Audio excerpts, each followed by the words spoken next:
What is up, guys? It is Coasters and Things here today, and this review is talking about Green Lantern at Six Flags Great Adventure. This is a massive B&M stand-up coaster. It is located in the front left part of the park, in the boardwalk section, right next to Superman Ultimate Flight. Fun fact though, it wasn't always at Great Adventure. This ride originally opened in 1997 at Kentucky Kingdom. It was known as Chang. It was the world's longest, tallest, and fastest stand-up coaster when it debuted. Plus, it had more inversions than any other stand-up at the time. All of those records would be broken just 1 year later by Riddler's Revenge at Six Flags Magic Mountain. Chang operated at Kentucky Kingdom from 1997 to 2009. At the end of 2009, this coaster was removed to make way for what was supposed to be a water park expansion. Back then, Six Flags operated the park, and they ran into a lot of financial troubles following the 2009 season, and the park did not reopen for 2010. It sat abandoned for several years until it finally reopened in 2014 under new management. After Chang was taken out, it actually was originally supposed to get relocated to Six Flags Great America in Illinois. However, they already had a stand-up coaster at the time, Iron Wolf. Six Flags Great Adventure in New Jersey had just announced that they were going to remove their classic aerodynamics mega looper, Great American Scream Machine, in 2010. I never rode Great American Scream Machine, but I've heard from people that did that it had a lot of head banging. I did, however, ride the still operating Viper at Six Flags Magic Mountain, which was the sister coaster to Great American Scream Machine. This ride took up a huge chunk of land, and Great Adventure knew something had to go there immediately. So Chang was sent to Great Adventure, assembled, and was announced to open in 2011 and be named Green Lantern in correlation to the Green Lantern movie that was released the same year. The film received very mixed reviews, but a lot of people liked the coaster more than the movie, ironically. So you walk up to Green Lantern and get in line for it. This coaster's line is either going to be very short or very long, depending on when you go to the park.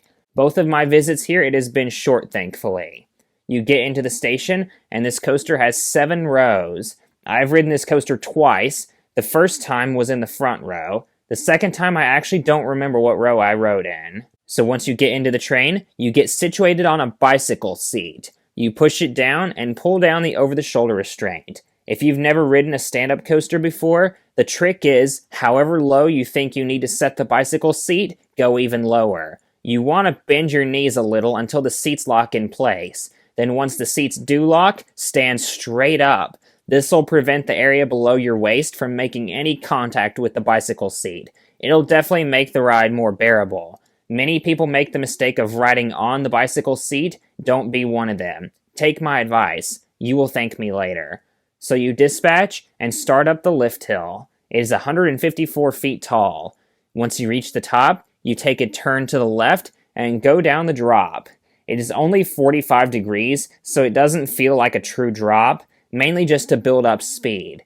I do like this straight drop though, more than curved drops. It is 144 feet down, and you max out at 63 miles an hour on this drop. After the drop, you go through a cutout and up into the first inversion, a massive vertical loop.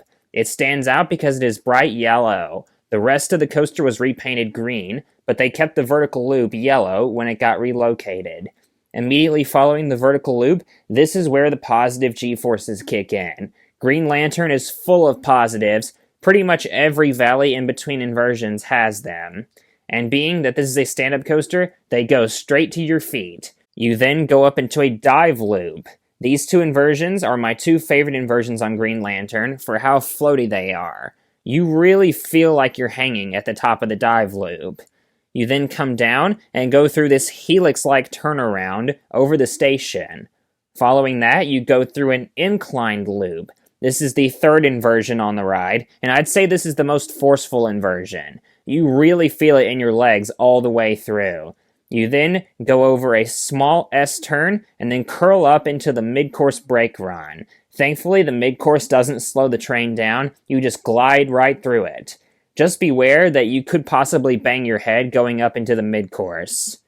You then go down and through a corkscrew. This is a whippy corkscrew. I really like it.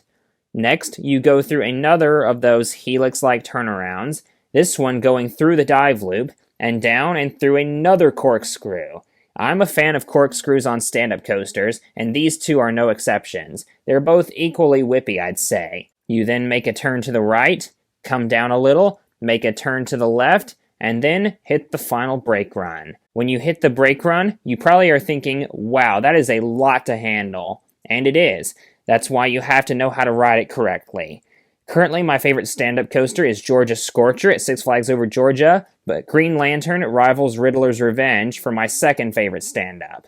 I really like Green Lantern's layout. Its layout is actually pretty similar to Rougarou at Cedar Point, which makes sense considering that also used to be a stand-up coaster called Mantis. They have a lot of the same elements. Now, Green Lantern has been the subject of quite a lot of rumors recently that it could get removed after the 2024 season along with King Ka. So if you're going to the park and Green Lantern's open, I highly suggest you ride it. As for what could happen to it, I could see it getting relocated to another park as a floorless coaster. This is a B&M we're talking about after all. They are built to last forever. I could also see it getting scrapped. Both scenarios seem pretty equal in my eyes. For Green Lantern's overall score, I'll give it a 7 out of 10. I like it. It's a very solid ride. I know some people don't like it, and I understand why. This is just my opinion on it. That'll do it for this review. I hope you enjoyed it. Be sure to like, comment, and subscribe. And this is Coasters and Things, signing out.